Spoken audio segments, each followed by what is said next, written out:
Good morning and welcome to America's Home Cooking. I have the eggplant casserole left over. I have the pasta, white pasta that I have left over. So I decided that I would just cook 3 calf liver slices and we'll each get one of those with the meal. And let me start clearing out my leftovers. Now I am going to use some of my discard on me because it's backing up on me again. So I cut the liver slices in half, so it'll look like 2 small pieces.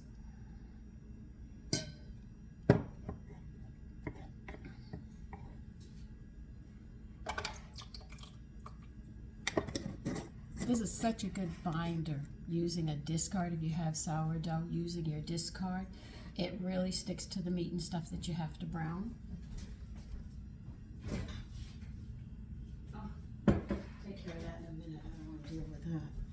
All right, we're going to use Cajun herb mix. I think I gave this one to you. Oh, come on, let me shake it up.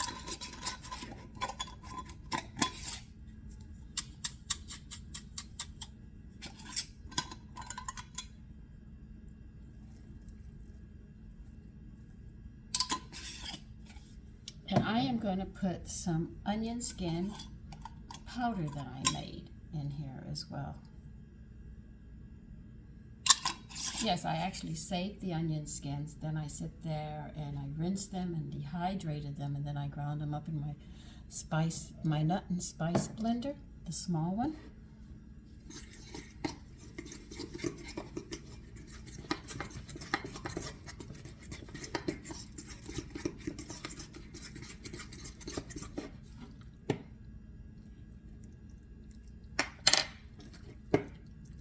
So I figured this would give it a nice bite to it with the eggplant casserole, and then the pasta I want to toss with some garlic and oil and butter, and then I will sit there and serve it next to this. So it's a lot of leftovers, but my leftovers are backing up. Tomorrow I'm hoping to make a eggplant pot pie.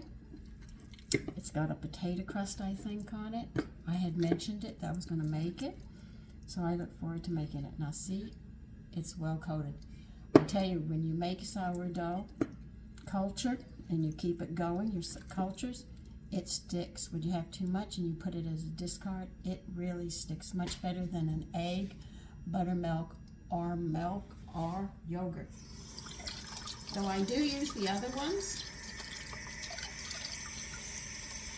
I'm finding that this one's a much better binder. It holds those seasonings in. And I'm going to talk about something. And you're probably going to be shocked at what I'm going to say next. You're probably saying, no, you talk about a lot of things. Okay, well, we can look at it that way. Now, I eat chicken gizzards. Okay, and I eat liver. If you do your chicken gizzards right and you cook your liver right, which one do you think has the stronger flavor after they're cooked? Do you think it's chicken liver or not chicken livers, chicken gizzards or liver?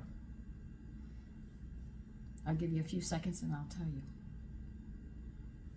Liver. Even when you cook the chicken gizzards, they don't have any flavor. When you cook liver, just putting salt and pepper on both of these and flour them and frying them up, the liver is stronger. And yet people say they won't eat the gizzards, but they'll eat the liver if you have a choice of the two. And yet the one that doesn't have any flavor is actually the gizzards. Now I'm going to put some oil and some butter into this pan. I have a small frying pan because I'm just frying a little today. So actually, people who say they eat liver, they must never have had gizzard. Just the thought of gizzards turns people's stomach. But if you have a stomach problem, you should be eating tripe, gizzards and stuff like that to help your digestion. The old people had their saying. They sat there and said, if you have a liver problem, you eat liver. if you have a kidney problem, you eat kidney pies and stuff. Like a lot of people think when you make mince meat, now this is history, I'm actually giving you history here. You think mince meat is made with beef stew, and you put the mincemeat with the fruits and stuff in it, with the nuts and stuff, and you make a mincemeat pie, correct? I'm sure every last one of you say, yeah, that's exactly how we do it. That isn't what it was used for. The women had to preserve the meat. The organs were the difficult ones, like the heart, the liver, the stomach, the kidneys. These are hard organs to preserve throughout the winter. So what they did, I'm moving you over here because I'm going to be frying. What they did was they made all the fruits and nuts together with liquor and stuff, put it all together, and they would dice up, or as fine as they could chop it up. They would put the organ meats in there, and they could can it and store it so they wouldn't waste it. This is why they had mincemeat, and they had it every day. When they had their meal, they would also have mince pie. This was her way of making sure that they got the liver, the heart, the stomach, the kidneys. So when I go to make a mincemeat pie, what I'm going to do is I'm going to try to put some liver in it. I'll chop it up, or whatever I can find, and I'll sit there and I'm going to put it in my mincemeat pie.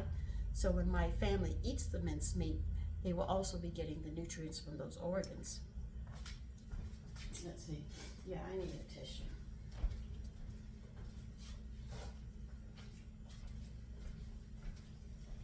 So what you know as a mincemeat pie is not what they used to eat as a mincemeat pie.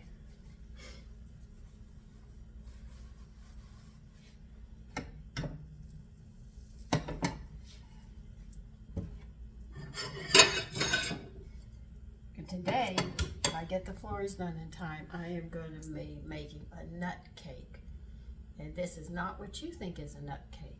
Oh, and I found my pumpkin pie recipe that I'm going to make.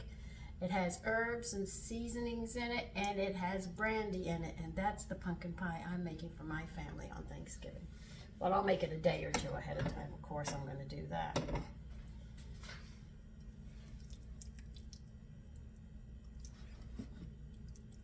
So, instead of making a pumpkin cheesecake, I am going to sit there and make that. A pumpkin pie made with brandy. And it also has black pepper in it, plus a lot of other seasonings. So I really look forward to trying that. Now, I am frying these up in butter and oil, which gives it a different flavor.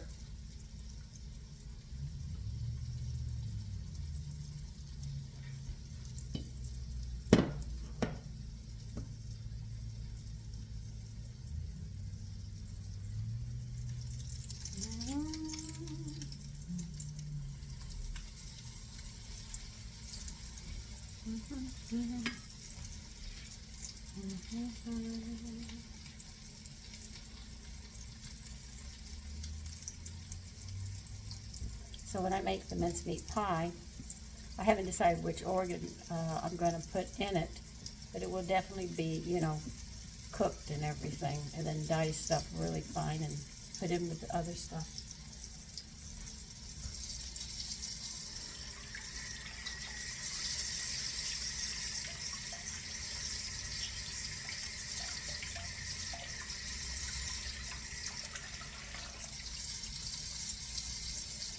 And you have to admit, it's really a nice way of getting, when you make mincemeat pie the way they used to.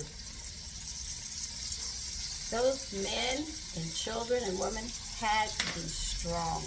They couldn't be weak with the way they ate. They didn't retire from life. They kept living until they were, as I like to say, called home.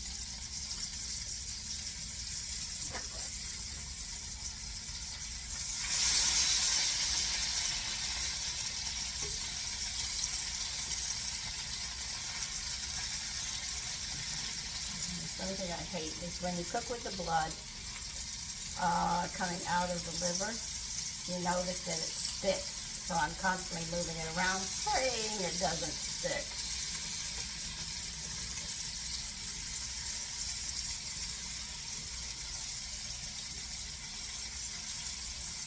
And I went to go buy monkfish, and they don't have it. And I told you I was going to make a dish with monkfish. And I said, this is ridiculous. I can't even find it. Because people don't like it.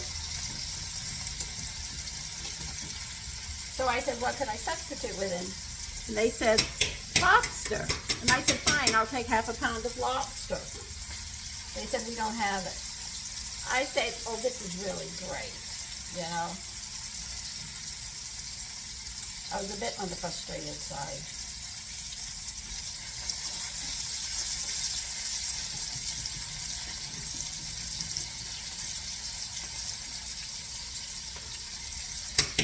I thought about doing this live today, but I said, I don't know if I should, because it takes time, and I know that a lot of people go to work and they're going to be able to see it. See, it comes off. I hate that.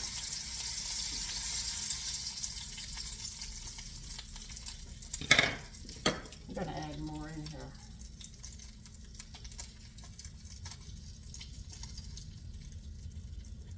Let me get, where's that?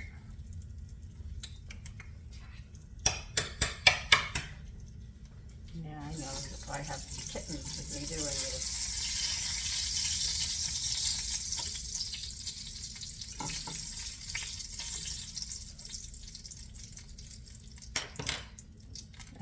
I hate that it sticks sometimes, and I really want, you know, to get the seasonings and everything on really nice. But just sometimes it does not wish to listen.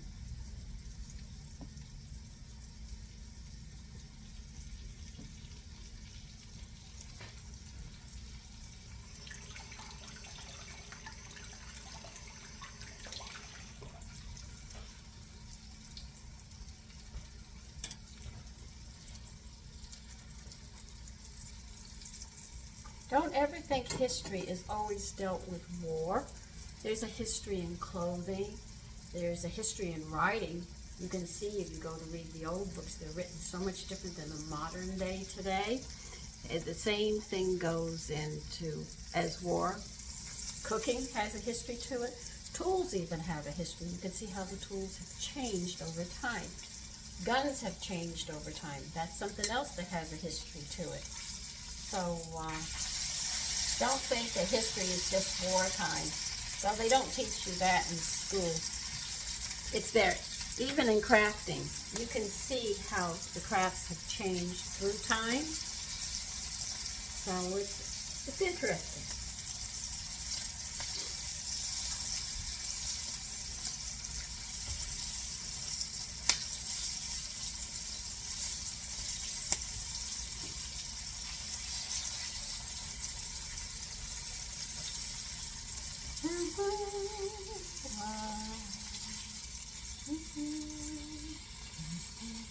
See, that one didn't stick. It didn't want to stick.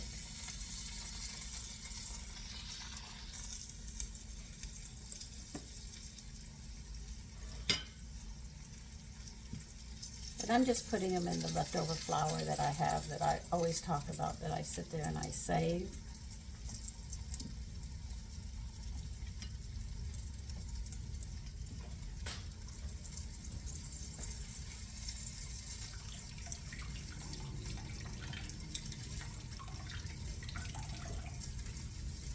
So I have very little cooking, but I do look forward to making that nut cake today. I already have the apples out.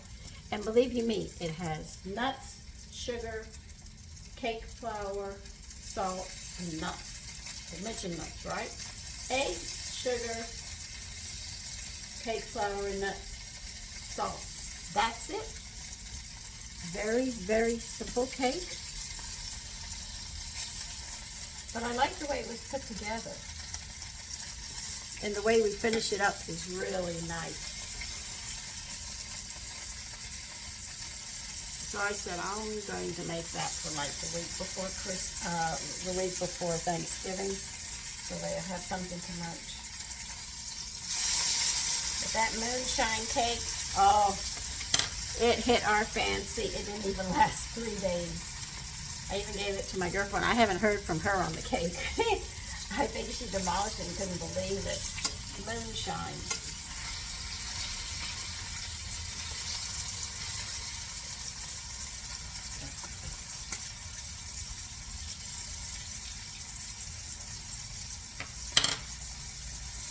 Well, this one wants to stick. I don't want it to.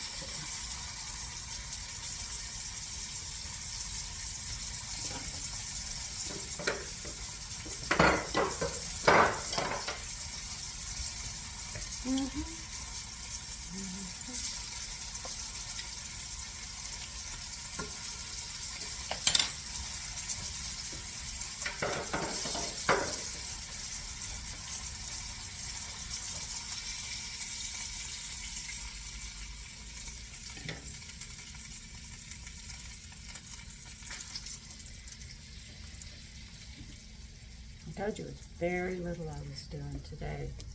Today is the floors, so leftovers are the best thing.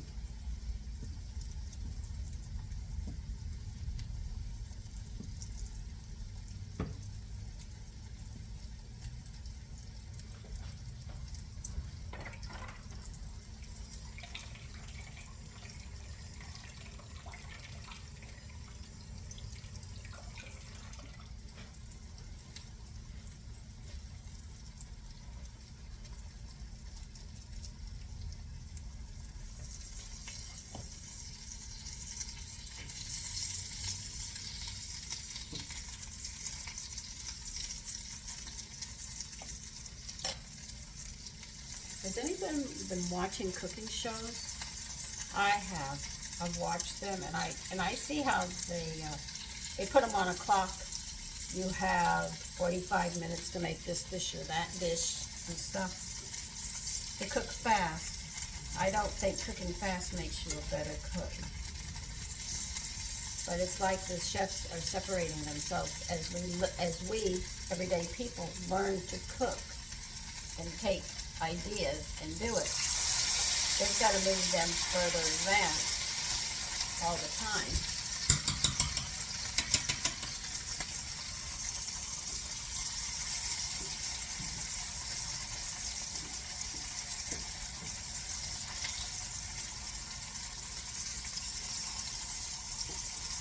Like yesterday, I made hamburgers, patties. We didn't have hamburgers. I used patties to go with the casserole, eggplant casserole yesterday, and the patties I made were made with grated onion and heavy cream. And I said, you know what? When spring comes around, we're having hamburgers, and I'm going to make these into hamburgers. They were really good. We were shocked at how moist they were. They weren't dry or anything else, and I said, oh no, we got to have these as hamburgers.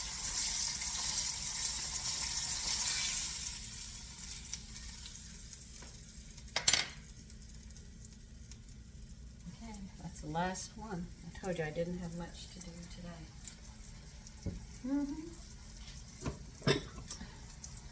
I have to get a clean bowl. This one's dirty. Put my flour up.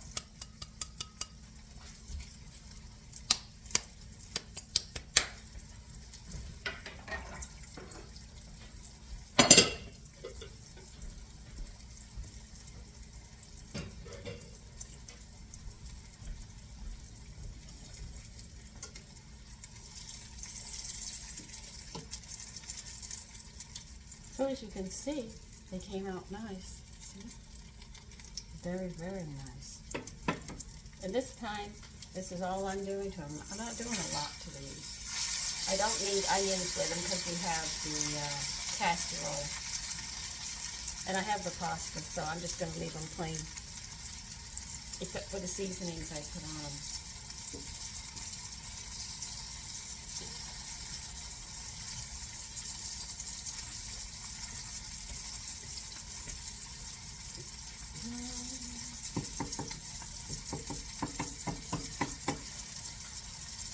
flame.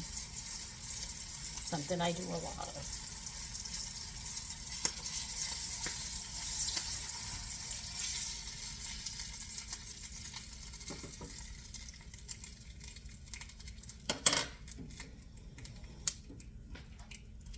Okay, that is it.